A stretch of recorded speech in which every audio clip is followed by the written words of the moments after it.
Good morning, Christian. Good morning. I'm delighted that I've got the opportunity to coach you. Oh, great. I'm looking forward to it as well. Great. So, how have you been the last few weeks? So last time I saw you was a few weeks ago. It's actually been quite a busy time, but an enjoyable time. So lots of good things happening. It feels a little bit busy. But when I think about it, I'm busy doing the things I like doing. Which is good. Yeah, no, it's a good place to be. I never complain about doing too many good things. Yeah.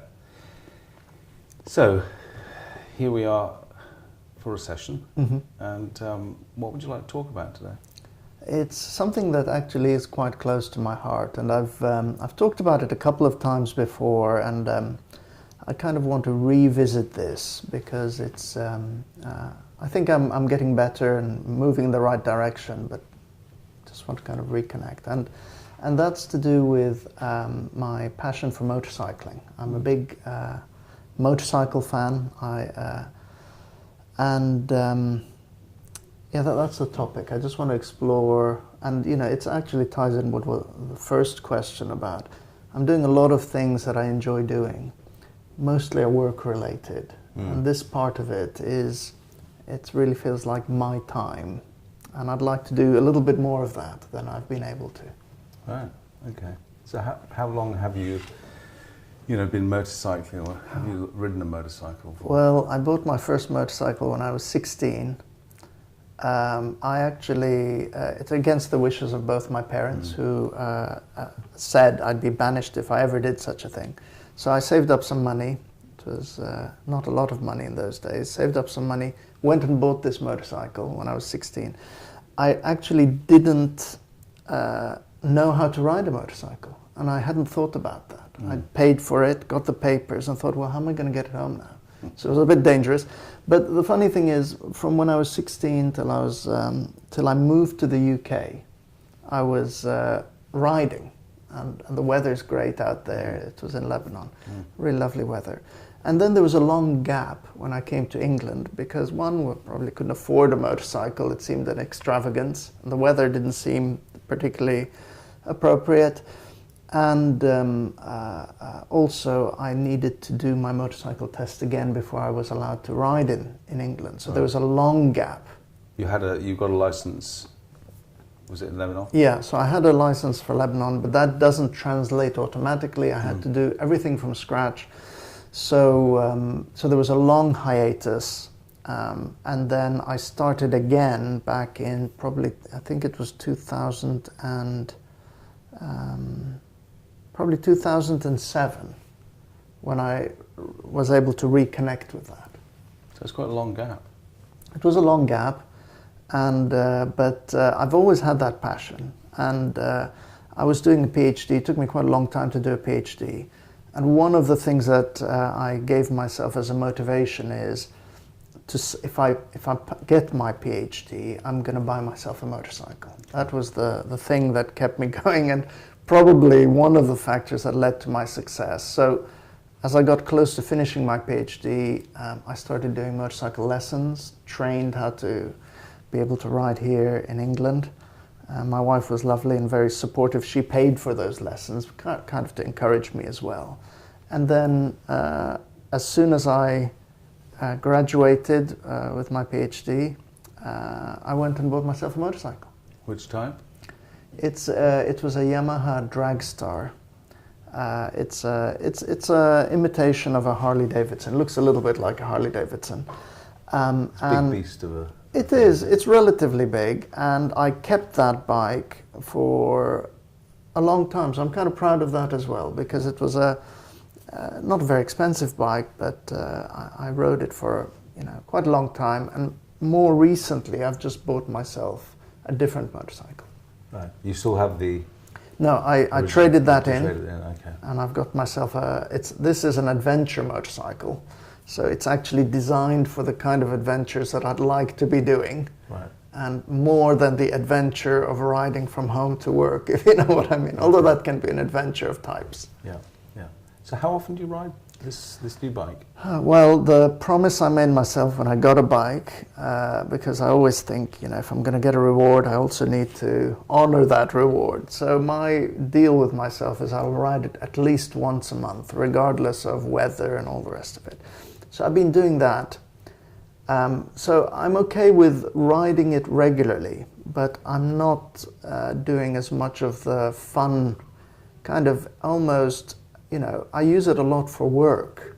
And I guess doing it for work seems to justify it for me. So, well, and this is for, I'm riding to work, or I'm riding to... Right. But if I think, and what I really want to do is say, you know what, I'm going to take this amount of time and I'm just going to go riding. Right.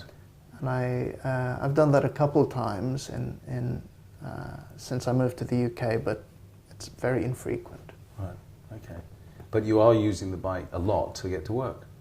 I use it, I use it enough because I also like driving. So sometimes I take the bike, sometimes I take the car. Okay. But I don't want a bike for utilitarian purposes. I really want this bike to be, and I got an adventure bike because I was thinking, look, I'd like to go on some more adventurous trips. Yeah. So, when we first started, you said you wanted to talk about motorcycling, your love of motorcycling. Mm-hmm, mm-hmm. So what is it you actually want us to speak about? What is? I've been wanting to do a kind of an adventure on the motorcycle for a little while. I think when I've thought about it before, I probably set my sights too high, such as I'd like to take the motorcycle around the world, or I'd like to, ride from here to, I don't know, Mongolia. And I probably still would like to do that. But it's almost like that. To manage that is huge, and finding the time for that. So probably what I'm trying to do is start to do things like that, so that it's a more reasonable next step. So I want to, but I guess it's about finding the time to do it, or I don't know, something that, maybe I'm too busy, or I say I'm too busy, but I'd like to have time to do that kind of stuff as well. Right, okay. So you mentioned something like Mongolia, and I take it that's a real possibility one day.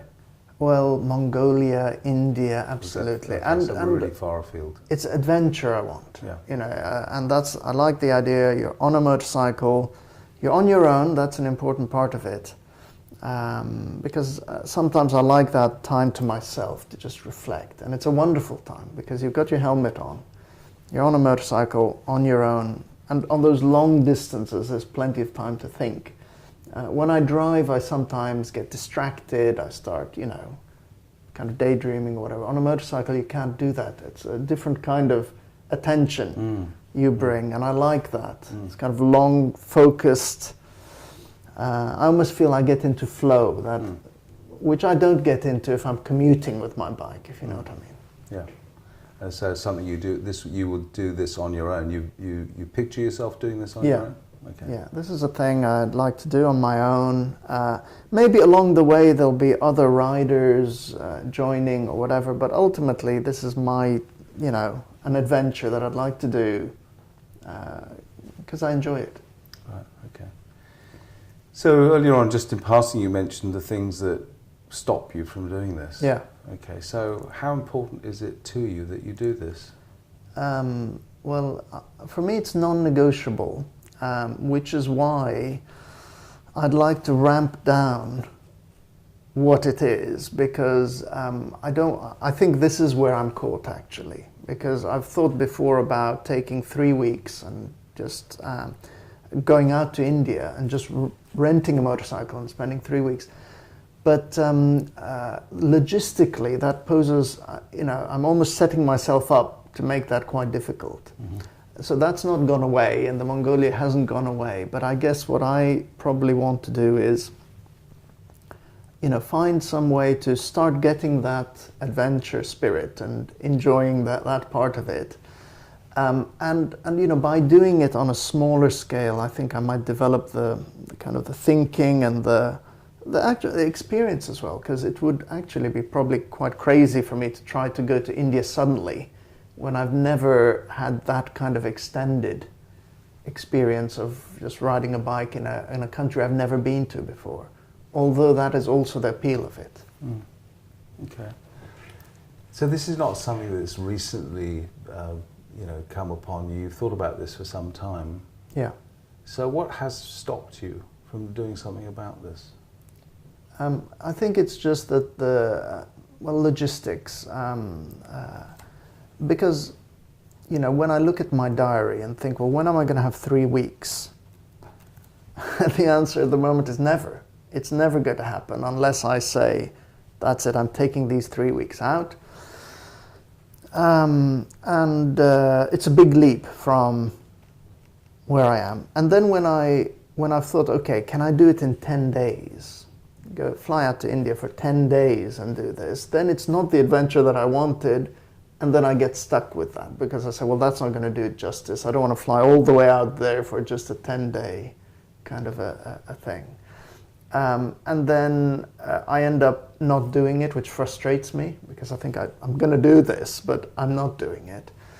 And like you say, I've been thinking about it for a little while, so the frustration is kind of building because I'm thinking, I know I want to do it, and I've said it's non-negotiable, and it is. That's just very clear in my mind that I will be doing this. And yet, the frustration is I'm not even taking small steps towards it. So I guess what I wanted to talk about is there something I can do that, because I'm imagining doing smaller versions of this will be good anyway, and I can think of it as experience or preparation, and then I'll feel, okay, this trip is about preparing for the thing that I will be doing. And then maybe I'll have a better understanding of what I need, and this 3 weeks idea is just top of my head.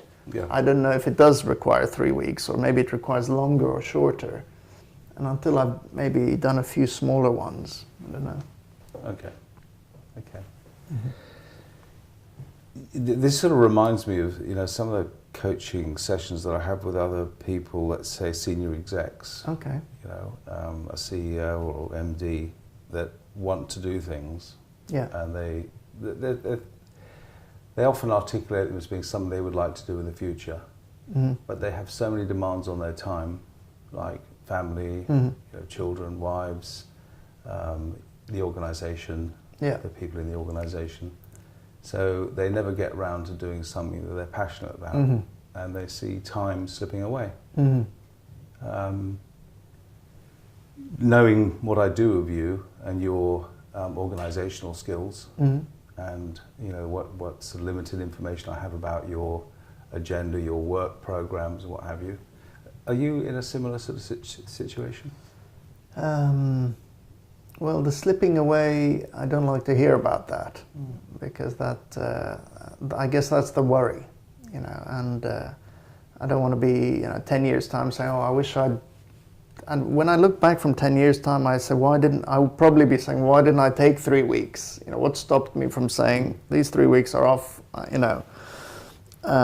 So that does resonate, this idea of, and I'm not, I guess my son's at university now, so before he went to university and he was around at home, the idea of taking 3 weeks out just for myself felt quite selfish. And when I did have a chunk of 2 weeks, that would be the family holiday, so I wouldn't have wanted to go off on my own to do this thing. But he's at university now, and so that has diminished. My wife and I both work quite hard. She travels for her work, I travel for my work, but we do manage to spend time together either on one of our trips or separately, so I feel that's covered as well. But having a 3-week thing is still I don't know, it seems to be a bit of a challenge. And I guess maybe deeper down is taking 3 weeks just for myself feels a bit, even now, feels a little bit, I don't know. I'm always used to connecting things to work, so I can justify it. So I'm going, for example, I go to Sydney sometimes on work. I love the place, and I'd be there doing a week's work, and I'd extend it by 4 or 5 days, and I wouldn't feel guilty about that because I've flown out there for work. I've added a few days. Yep. And the longest holiday we've ever been on, my wife and I, with my son, was 2 weeks. And that felt indulgent and lovely. But that was the first time we actually took 2-week holiday. Right. Because when I was growing up, we had a family business and all the rest. And the idea of taking a lot of time just for yourself is unusual. Right, right. So you seem to say 3 weeks quite a lot as being something that is a real challenge to you psychologically, time-wise as well. But 3 weeks seems to be very significant. But 2 weeks is less significant. So could you 2 weeks is acceptable. Right. 2 weeks is acceptable. A month is, we're talking, that's nonsense. Okay. To take a month off is a bit ridiculous. But yeah, the 3 weeks is probably, in my mind, more than 2 weeks, right, which makes it significant. But I think, these chunks of time are important for me, I guess, because a week is not enough. 2 weeks, 10 days to 2 weeks, probably okay, could do something interesting in those. And then 3 weeks is something that probably is the next step for me. Maybe in future I could do but maybe the starting point is a shorter, but it has to feel like an adventure. I'd like it to be an adventure, and I'd like to be a bit shorter. And it can be seen as a way of building up to that. Right. I mean, when I look at my work pattern across the year, July and August are relatively quiet. So there's actually a 2-month slot there.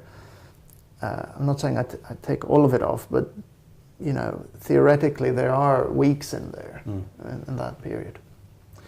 So do you think it would sit okay with your employer? Would you be able to get the time off from your employer to do an extended trip?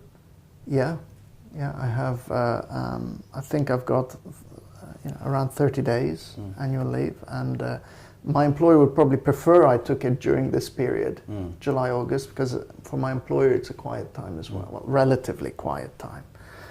I work for an academic institution, so most of the students tend to be around September through to July. But that's also the time that I would like to spend with my family. So there is that part of it. So, but if I think of 10 days or 2 weeks, probably erring towards the 10 days, I think there'd be no worries, certainly from my employer, if I said, look, I'm taking 2 weeks annual leave. I'm free to do what I like during that time. Right. So it's okay with your son? Yeah. Because you said your son's at uni. Yeah. I think he'd be happy for me. He'd be like, go on, Dad, go and have that adventure on the boat. Yeah, that's what he'd be saying. It's okay with your wife? My wife's been really supportive. And the thing is, she's not an avid motorcyclist, but she gets it. She says, well, Christian, you love this stuff. And so she encouraged me to buy the motorcycle. She encouraged me to... I guess she'd be a little bit anxious if I said I'm off to India for 3 weeks. But she's very supportive as well. That'd sort of be quite natural to care about somebody, wouldn't it, if you're going off that far? Yeah, and especially because I don't have experience of doing those kinds of adventures. So I think it's something I do need to take account of, to say, well, I'm not going straight into that. I'm going to do something else first. Right. So if it's okay with those main people in your life and it's okay with your employer, what really is getting in your way then, Christian? What stops you from just saying, I'm going to do this?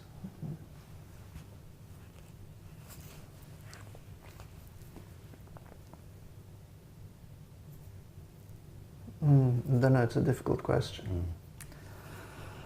I probably just have to say I'm going to do it and book the dates in, but that's been the point I get to, and then, I don't know, something falters there. Yeah, that's a great question. One thing I am doing, I do tend to focus on the positive. So the positive is, I've got a conference coming up, but you see, this is where I'm linking it to work again. This conference happens in France. It's a positive psychology conference. So I'm actually going to take my motorcycle and it's a bit of an adventure. It'll take me 2 days to get there. But you see, I've tied it into work again. But maybe I could use that as a springboard, because it is cross continents, not continents, but from an island onto the mainland. Whereabouts in France? It's in a place called Angers, and it's the way I've already planned it, because I love this stuff. So I've already planned the route. I'm going to stop in just when I get into France. So it's a nice ride from where I live to France. And then when I'm in France, I've got another day to get me down to Angers. And then the way back, I want to make it pleasant as well. So that's going to feel like a mini adventure. But I guess the psychological challenge for me is to say I'm taking a chunk of time. It's not for work. It's not because I'm going somewhere. I'm just going to go and take some time off and just ride around on the motorcycle. Maybe it's that. Or maybe that's a step too far. And maybe, because I like writing as well, that's maybe feels better for me. So maybe if I were to say, I'm going to go and do some writing, this is a writing trip, that justifies it for me a bit better. And it's ideal for writing, because while I'm on the motorcycle, I'm thinking, reflecting and whatever. And then, I don't want to ride 12 hours a day or something, so there will be a lot of, I'm somewhere new, sitting somewhere quiet, where I can do my writing.